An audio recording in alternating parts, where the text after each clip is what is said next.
Let's begin. All right, so today I want to talk to you a little bit about Africa. It's the last chapter in the book. There's a whole, so many things I want to talk to you guys about. I decided to jump to Africa and then see where we're at. And we'll talk about something on Wednesday, but I don't know what that is yet. So, Africa, 1800, 1980. And here is the slides. And here's the map. And one of the first things you have to know about Africa is that it was virtually all colonized in the 19th century from England, from Portugal and Spain and France, which had Algeria and so on. Egypt, that was colonized by England. Ethiopia, colonized by Italy, but that was in the 1930s. Anyway, I'm going on because it's a place where a lot of Europeans came in and basically kind of took over, just like they did on other continents, like North and South America. And so I want to start with this, because this chapter goes from 1800 to 1980. And as I was going through all of the slides, I noticed that almost everything that we see comes from basically this area, with a little bit down here. But this central part, and especially West Central, is pretty much what we're going to be looking at. And I think that I know why the textbook is like this. First of all, I got to tell you, I took a semester of African art in graduate school at the University of Wisconsin. Pretty highbrow stuff. The teacher himself had written a number of books on art in Africa. And he, like this textbook, pretty much focused on West Central Africa. And he did that deliberately. He thought that was the true African culture, not disrupted by foreign powers or outside influences. And so anyway, I wrote down these subjects: religion, history, medicine, dance, music, art, government, literature, and poetry, and military and war. And what I want you to think about as we look at these slides is how interconnected all of these disciplines are in the work that we'll see. And so we'll start here. Ancestral screen. And you see this is in Nigeria, West Central Africa. And this is late 19th century, so it's a little over 100 years, 125 years old or so. And it has a whole bunch of stuff. here. Nigeria.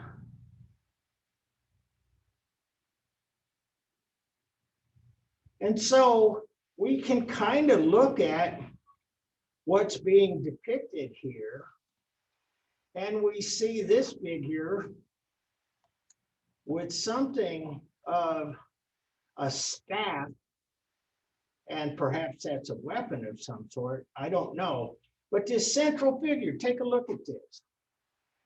You can kind of figure that this guy is important or unimportant. Okay, I give up.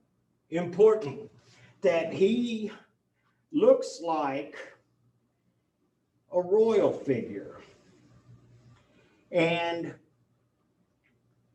he's seated on a throne. And a lot of the language, a lot of the visual language that you see in Africa is not that much different than what you see in European art, although it looks different. You can kind of pick out some of the same things, and you know that this is the central royal figure. And you see a couple of attendants here. And I think most interestingly, you see this up on top. Now that's not really an African ship. That's a depiction of, dare I say, a European ship. And Nigeria is a place where Europeans came to capture slaves. And so, ancestral screen, some of the ancestors were taken away, as depicted here. And so, like in European art, you see a lot of decoration around the perimeter here. And that happens quite a lot in Western art. And you see here these heads around, and I want to kind of throw this out there, that the heads are not unlike the religious paintings in the West, especially from, say, medieval times and so on, where you have paintings, depictions of saints all around Jesus, for example. Or in Greco-Roman times, sculptures, you have a main sculpture, Athena, perhaps, and lesser gods sculpted around. And so this is kind of remarkable. At least I hope you find it remarkable, because what we see in Africa is just how human all of the things that we in the European Western countries have been doing forever. And it's a basic human thing. I would add to that too, there are some differences. And I think probably the first difference that you would notice is the geometricization of the facial features. For example, these are oval eyes and an oval mouth. You see the nose, and all of the features are stylized in an African sort of way. And I dare say this, that when European artists took a look at what these African artists were doing, it resonated. And some have just deliberately and outright credited African art as their inspiration. And it's very simple and it's very complex all at the same time. It's stylized and it shows, in some cases, a great deal of emotion. And you see the king here, you see those teeth, you know that this guy is not to be messed with.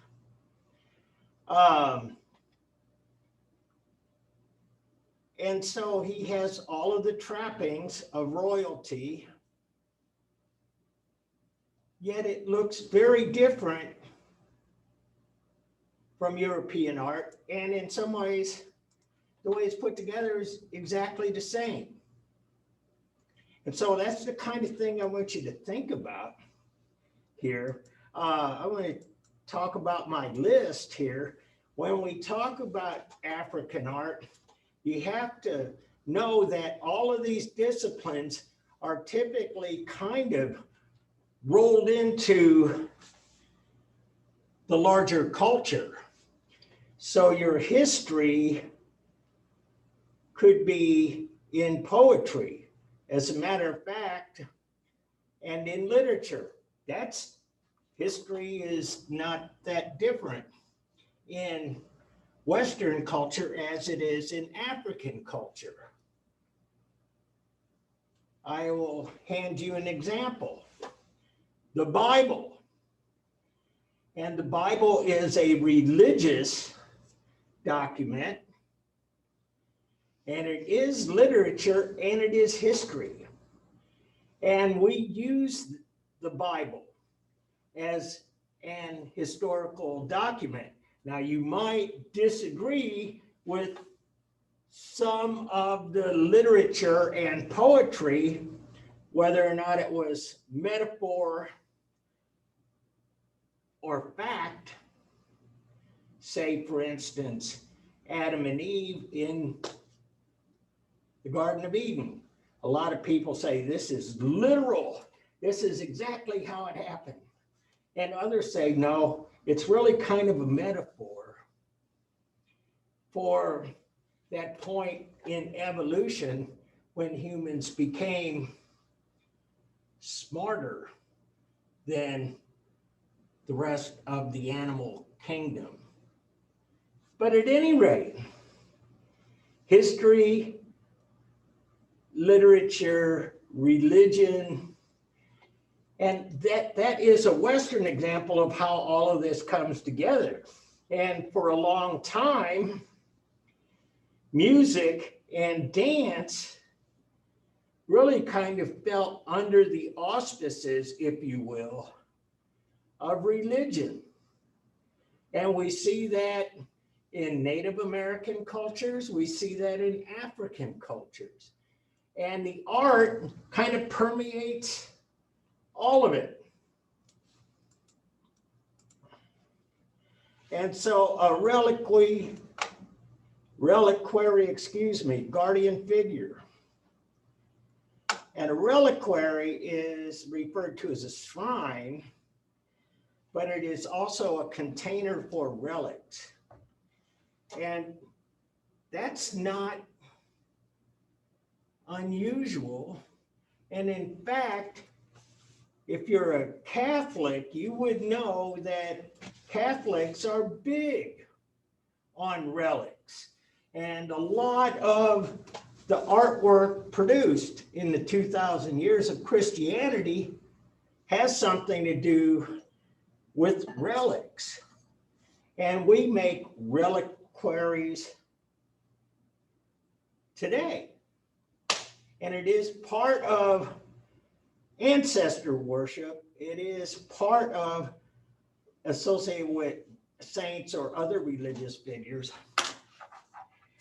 And so again, what they had been doing in Africa for millennia is not that different from what we've been doing in the West. And so this is kind of an interesting figure, and it's very stylized in the African way. I want to back up a little bit and show you this is where this is from. It says Fang, F-A-N-G. And where is that on here? There it is in Gabon, West Central. We've seen Nigeria. We'll see Sierra Leone. We'll see this Côte d'Ivoire, which used to be called the Ivory Coast. And a lot of these places, the names have changed over time. Democratic Republic of the Congo, 150 years ago was called the Belgian Congo because they were colonized by Belgium. And so anyway, this is not different. And a reliquary guardian figure. And so think about that, a guardian figure for the reliquary. So we have those kinds of things. And I would point to something maybe a little different than Western art, probably even going back much, much farther, a guardian figure.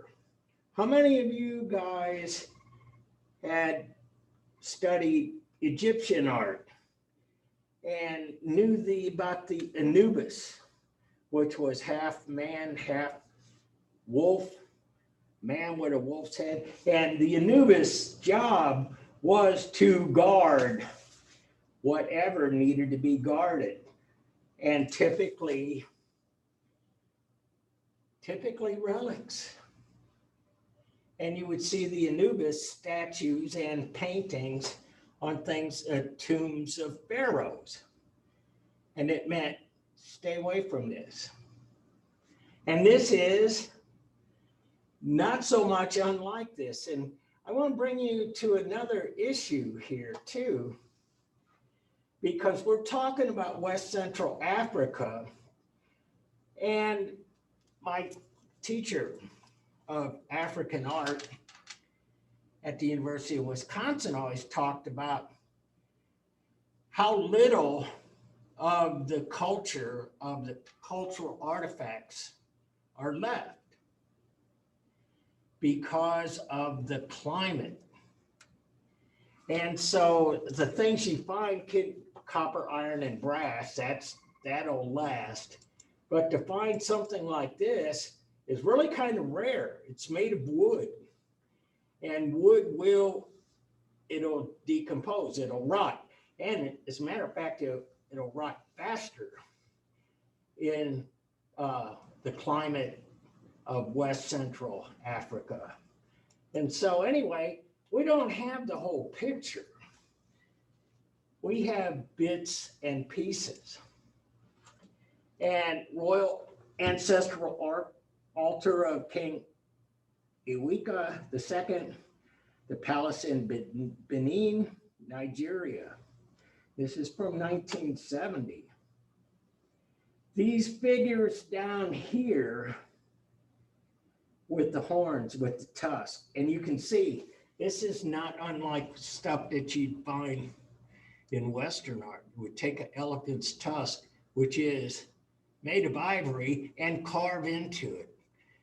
You can find a lot of art all the way up until really about 50 years ago, because the elephants were rapidly becoming extinct. But this is a time-old tradition, taking ivory, and it's kind of soft. It's very beautiful. It's a beautiful material. And you see this is carved, but in a lot of ways, if you will, you could take a look at some of the columns, for example, or of Roman and Greek art, or the stelas of Egyptian art. And they would have something that was basically vertical, thin, and carved with history. And these, I forgot, these heads here, these are called Benin heads. And in some cases, they made them very big too, for example. But there's these two and then these two. Those are Benin heads. And they're made of bronze. And they call that copper alloy here. Bottom line, Benin heads have some characteristics. One is the faces are kind of pretty much the same. They're kind of put together the same way. But the distinguishing feature are these rings. And in Nigeria, a lot of the ancient people put rings around their neck as jewelry. And it was also a kind of thing to make a person's neck longer. And they would, as a child grew up, they'd put another ring in there and so on. That's not unique to Africa. They had done similar kinds of things in Southeast Asia, in Indonesia, and so on. But bottom line is that when you look at the totality of African art, you can see bits and pieces of how it's very much like art from the past and in some cases from the present. Power figure, Congo, from the Democratic Republic of Congo. And it's basically wood and got a lot of other materials like nails, blades, medicinal materials. All of this stuff that's sharp. You see the needle sticking out. It's like a figure that you can't really pick up without cutting yourself. And you see even, you got the shell in there that kind of resembles teeth and so on. Anyway, they do things like this. And if you are looking around doing research on this African art, you'll see that some scholars used to call these, they used to call them fetish figures. We don't do that anymore. And fetish was a way of demeaning the work itself, to kind of not taking it quite as seriously. Because if you think about it, one person's fetish in this culture that were transferred to another culture might be high religion, might be sacred. And so anyway, Dogon couple, Mali, this is probably the most northern of anything we've seen. I'll show you where that is on the map.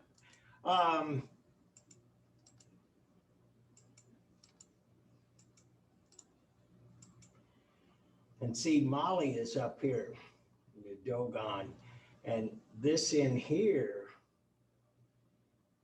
is Nigeria. Oh, excuse me, over here is Nigeria. Mali is up. It's all pretty tightly packed in there, but again, West Central.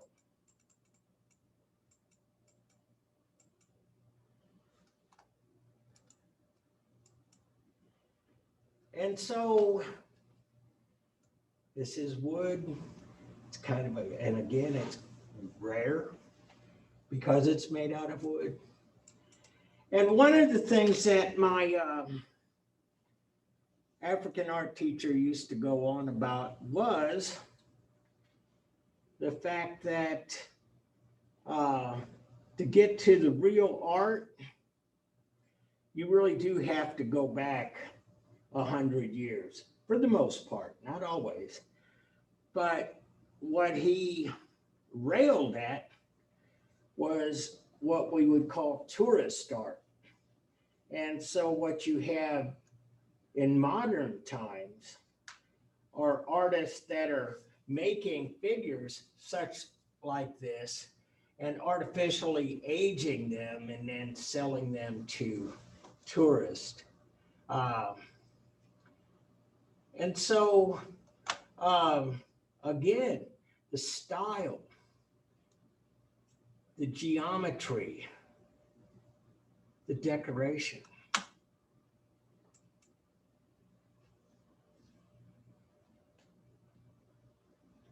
This is from the Asante people from Ghana, wood and beads and glass beads. We think this is rather new, but in keeping with historically uh, important art of the culture. Two men sitting at a table of food. I'm going to take a look at this. This is in some ways kind of not that different than what you might see depicted on Grecian pottery, for example. In fact, that was always kind of a big theme in Greek pottery, and that is that you'd have two men sitting at a table of food or playing checkers or something like that. This has gold leaf, and one of the things that happened early on when the Europeans started coming down to West Central Africa, it kind of began when the Portuguese and the Spanish, but mostly the Portuguese, were looking for a trade route to get to the east.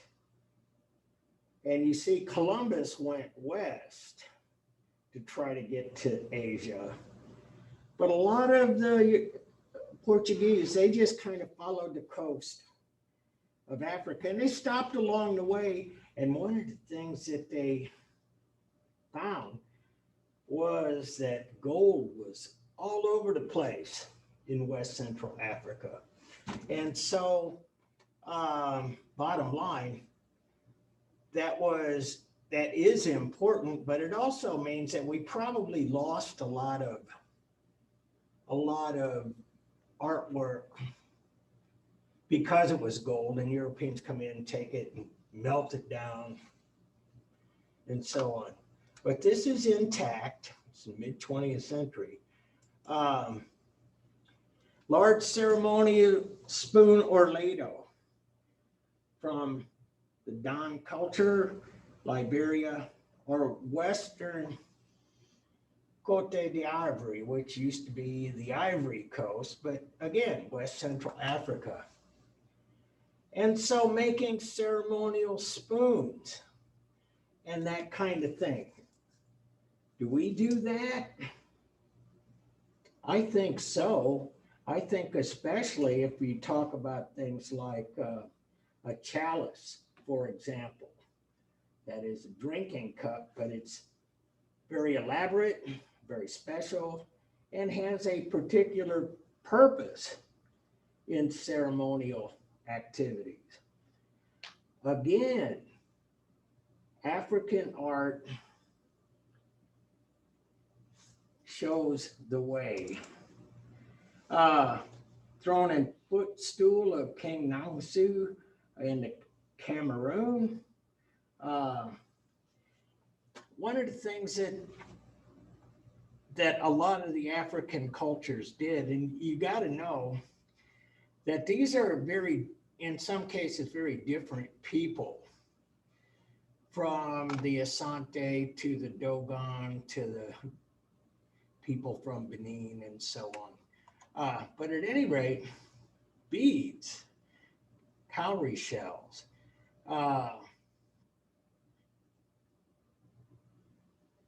they were masters Many of these people were masters at beadwork and masters at carving. Uh, the Yoruba people, another group of people, and this is from the Shrine of the King's Head in the Royal Palace. So in some ways, this is like a sarcophagus. In some way, it's like a reliquary. But you see, and think about stuff like the baptistry doors in Florence, Italy, and stuff, and some of the ancient carvings that you see on sarcophagi in Etruscan times and Greek times and Roman times. And a lot of this, as I say, really developed independently. And I do want to say this. My African art teachers, he's on my mind because I went and took a look at his books again. One of the things that he talked about was that even though West Central Africa is the place that has the deepest, densest jungles and some of the most inhospitable climate, it's extremely hot. It stays really hot all year round. And because it has such thick forest, you got a lot of wildlife. So life is kind of dangerous there, but Dr. Messina talked about this, and he said that even though they were kind of isolated by the physical geography and the flora and fauna, they've established that a lot of these people traded with the ancient Greeks. And he had an example, and I didn't bring it in here, of a Poseidon figure done as a Yoruba carving, which is kind of interesting. Anyway, it's all theory. But a veranda post.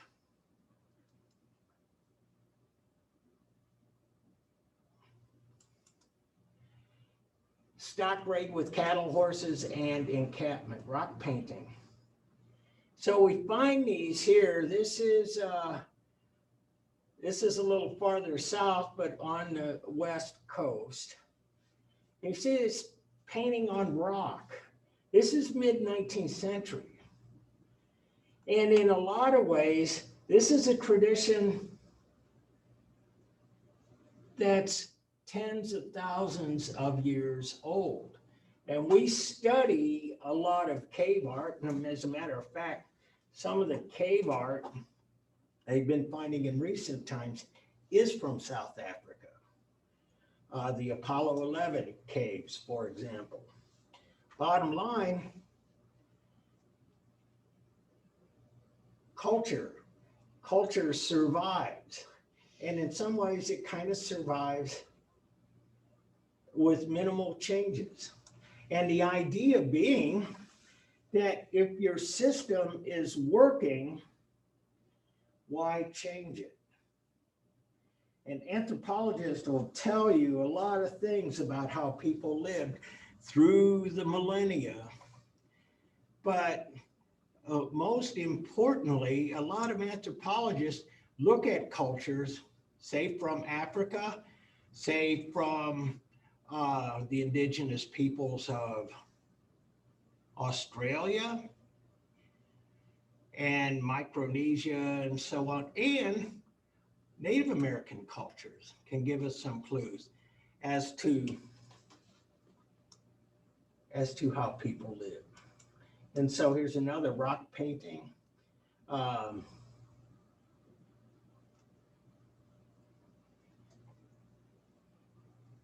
compare this to the bull jumpers from the Palace of Knossos on Crete, but you know.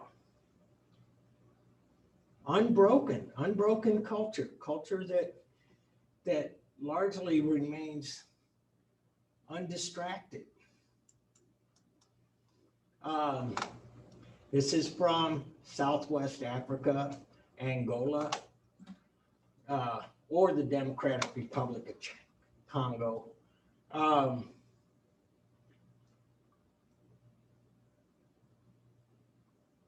Again, magnificent abstraction, magnificent reduction into geometric shapes, magnificent carving, and stylized for a purpose, stylized for religious purposes, for emotional effect. They didn't have the same idea about naturalism that, say, the Greeks and Romans had. That was something that was a European thing. Kendo warrior figure from Benin. And so as we go through here, what Gardner's Art Through the Ages has given us is really quite a variety of styles. And it's mostly human figures that we see. And it kind of tells you something about their priorities. And it's about their politics, their government, their religion, their dance, literature, and all of that kind of stuff that I listed at the beginning of the slideshow. Mother and child, another humanistic subject. And what's kind of interesting here is this pattern. And this is most likely a representation of the kind of skin art that these people developed. And it's like tattooing, except they make these little cuts, and as those little cuts heal, they develop scars. And those scars persist, and it becomes body adornment, decoration on the body. And so, and again, another, you just can't get more human than a mother and child. Ancient mother figure from the Ivory Coast. Again, stylized.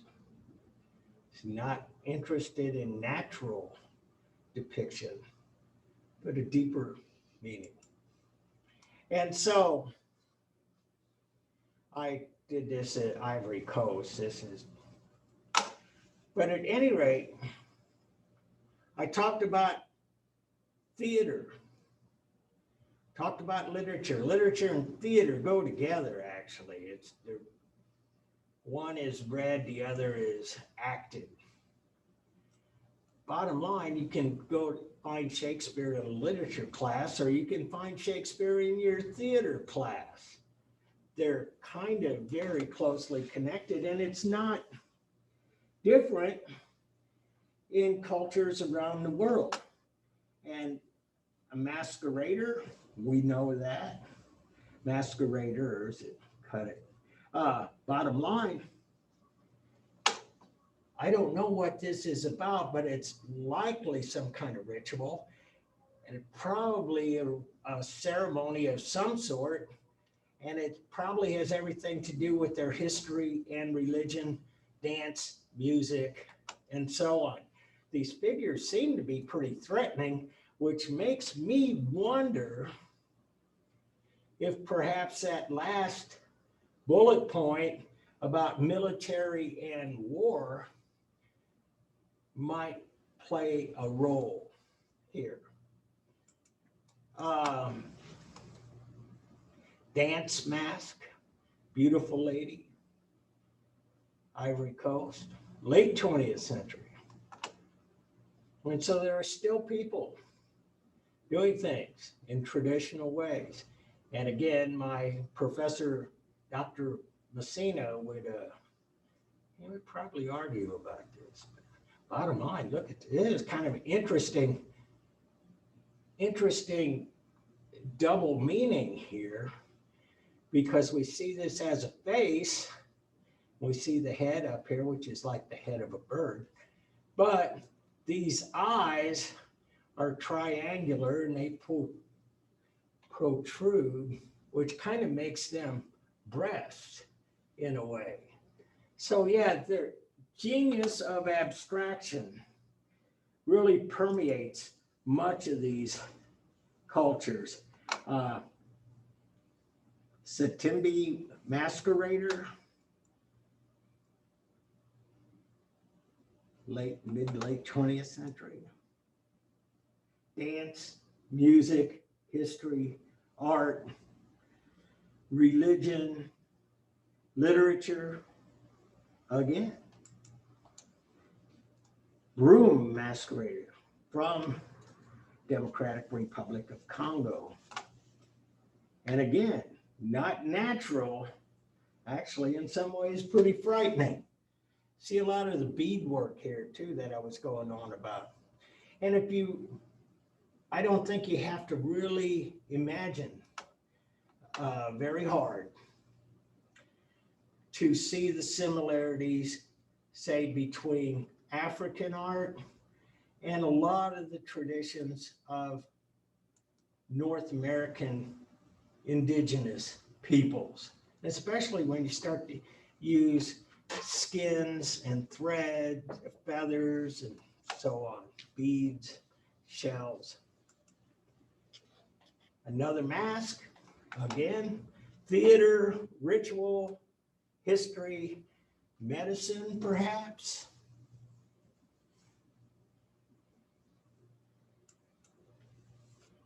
And another headdress.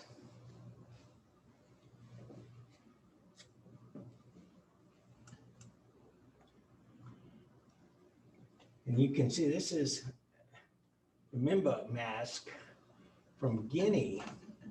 And you can see how that would fit over the top of someone's head. This thing would fit over the head and these would kind of hold it in place.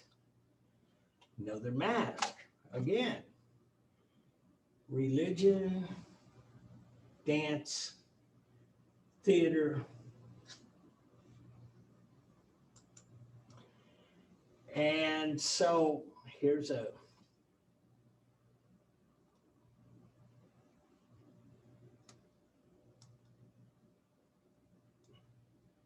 this was set up because a filmmaker wanted to document their culture, but look at this. I mean, amazing. The skins, the beadwork, the weaving, the tapestry, the craft, the carving, the materials.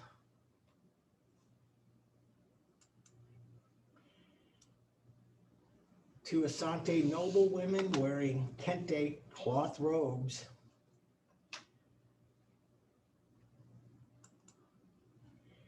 And here's the only slide from East Africa, and that's from Kenya. But you see, much the same. Ritual, religion, ceremony, art, music, theater, medicine, history. And that is where all of everything is. And it's kind of hard to tease all of these things out. We may look at this for the craft, for the beauty, but it also has yet a whole set of functions that are beyond the simple appreciation of the beautiful. And so that is the first part of what I want to talk to you about. And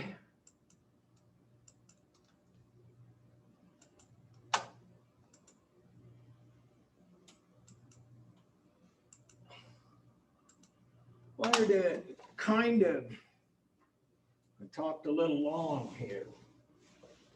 Well, I hope you appreciate that. And it's art as a human activity. I wanted to kind of, now that I made my pitch about how art is tied to so much of the other culture, I do want to kind of give you a quick review of the kinds of things that we've studied so far this semester. Because what we have here, and a lot of art experts and other philosophers of sort have talked about how art has separated itself from the culture, from that big central culture that we just saw images from all over the continent of Africa, and people have doing the same things for millennia. And all of this is tied together. What we see is in the West, disciplines emerging as totally separate and independent with their own unique concerns. For example, we were to talk about the African cultures and their religion would be like their medicine too. They would get a holy person, a shaman, what they used to call a medicine man or medicine woman to come do the healing. There would be a holy person, have rank in the church, but the religion was tied to the medicine and so on. That's not so far from where Western culture was. And in fact, we still see vestiges of that connection. Now, for most people, if you get really sick, you go to a hospital. You let the doctors work on you, and the doctors have based their practice on science. Hundreds and hundreds of years of science, but it wasn't always that way. As a matter of fact, this idea of medicine being separate from religion and other aspects of the culture is relatively kind of new. And so as I say that, we still see a connection. It's not totally separate. Almost all the hospitals you go to anymore, I mean, in this country, a lot of them were started by religious orders of some sort. Missouri Baptist, St. Anthony's Hospital, Luxembourg, et cetera, Mercy hospitals were started by religions, and they always seem to have a religious presence right there in the hospital. Like they'll have clergy available. As a matter of fact, go to a hospital. I hope you never have to go to a hospital, but you go there and you see the best parking spots reserved for clergy. Because that's still connected. We don't separate that out. It's not totally separate anyway. Now the priest, the rabbi, the imam, whoever is coming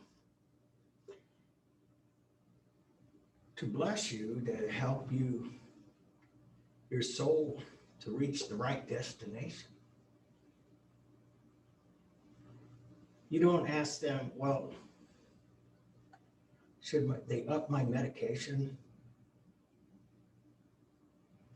Should I get surgery, etc.? No, those are two different paradigms, they're two different disciplines, but they're still connected. And that's a beautiful thing. And so back in the day when we started this class, art was pretty much connected to religion. And you guys know this, and I remember somebody wrote about this piece too, by the way.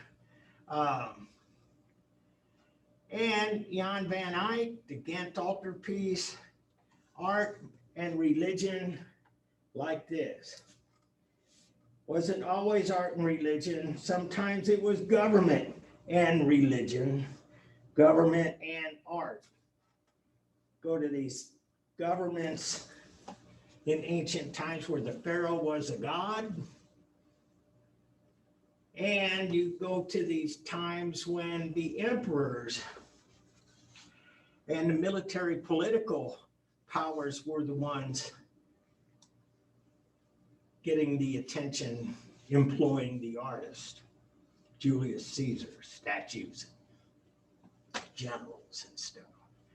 But when we started this class, art was pretty well tied to religion. And not everything was religious, but a big portion of the major works were religious in nature. And then we move ahead 100 years or 75 years, we start to see that kind of pull away.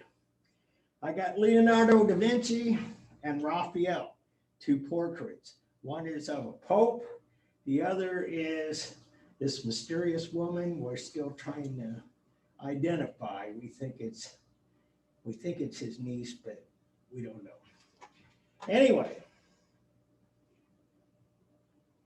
we see it start kind of pull away. At the same time these were being made, we see Michelangelo doing the Sistine Chapel. So art, religion, and other things, people that are not God or saints starting to get some attention. But we go back, it goes back and forth. The influence of religion, here's a couple of Caravaggio's, great 16th century artist. David and the Head of Goliath, Crucifixion of St. Peter. While I'm at this, do any of you guys know the story about the crucifixion of St. Peter? Like, what is going on? Well, here's the thing. Peter went to Rome, and he was the first bishop of Rome. He was the eldest and the leader of the apostles. And he set up Christianity in Rome. And at one point, Romans got tired of it. They said, we're going to crucify him for activities against the state. And so anyway, Peter said that he would succumb to you guys crucifying me, but don't do it in the manner that Christ was crucified. Crucify me upside down out of respect for Jesus. And that's what they're doing. They got him nailed to the cross and they're about ready to hoist him upside down. Anyway, I'm looking at the clock and I'm thinking I might need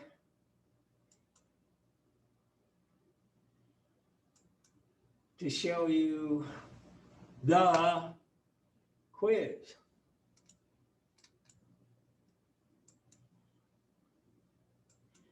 Now, can I get back to it? Assignments. Hold on at home. I'm getting it.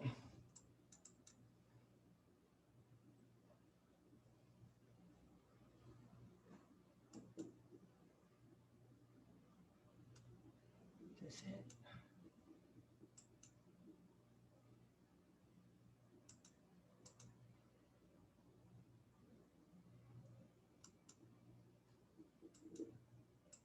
Are you on our page, Brooke? Oh. Can you guys see this at home? Quiz 6, 4/26, 2021. Yes. Okay, good. I thought you could, but I'm kind of a little blind on this end. Here's the quiz. How has the role of the Western artist and his or her art changed over the last 500 years? This is a contrast to what I was showing you about African art, which for most scholars had pretty much remained unchanged for millennia. We don't have a lot of ancient evidence because, as I say, non-permanent materials such as wood and beads and stuff. But bottom line, we think that the role of the artist vis-a-vis the rest of the culture was pretty much like I described, part of all of those various disciplines. And I showed you Jan van Eyck. And that was where we started to 500 years ago, give or take 75 years. Bottom line, how has the role of the Western artist changed over the last 500 years? And what I mean by that is, who did they work for? What subjects were they concerned with? What kind of message are they sending? And I'll talk more about that on Wednesday. And I had that PowerPoint and I started, it goes up to Van Gogh, which is another benchmark in that change of the role of the artist. Because Van Gogh himself, he wasn't working for anybody. He wasn't following tradition. He wasn't trying to paint like Jacques-Louis David. And so his concerns, his role is very different than, say, Jan van Eyck, that has the church bankrolling his work, as long as he does religious art. So that's page 1. Page 2, how is it the same? And I want you to think about that, because in some ways, the role of the artist is the same. But I'll give you a hint. I think we'll have to, in order to get an honest answer to question 2, I think you might want to expand your idea of what art is and who artists are. I mentioned a moment ago, Van Eyck worked for the church. Who do artists work for today? Think about that.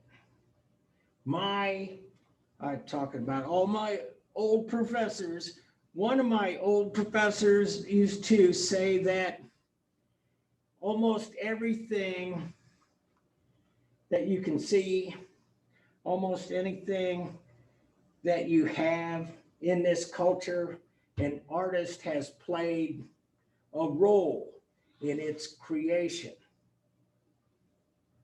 Maybe a big role, designing all of this furniture, designing the buildings, maybe a role in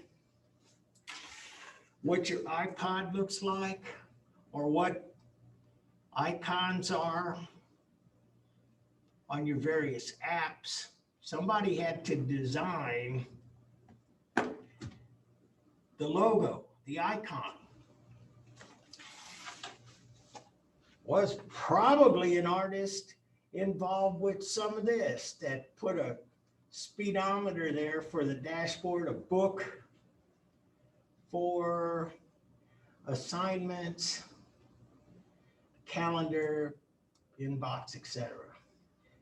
So anyway, we'll talk more about those questions on Wednesday, and you got until Saturday night to finish this. So PDF or docx file upload. Any questions? Does this question make sense? No, you're crazy, Bohack. This does not make sense. Cut me a break. Think about it.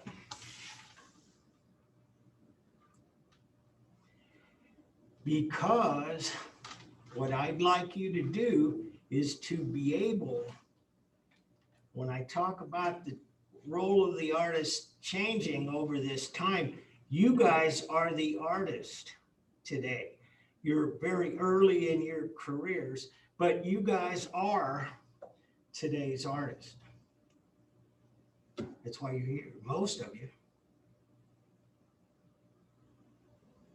And so hopefully we'll get to some idea about what art truly is.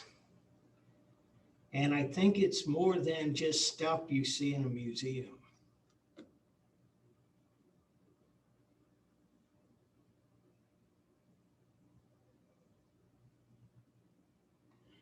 Well, I was thinking there'd be more questions. Well, if there are no questions, I'll see you either here or on Zoom on Wednesday. So thanks a lot. Be safe, have fun, enjoy the good spring weather.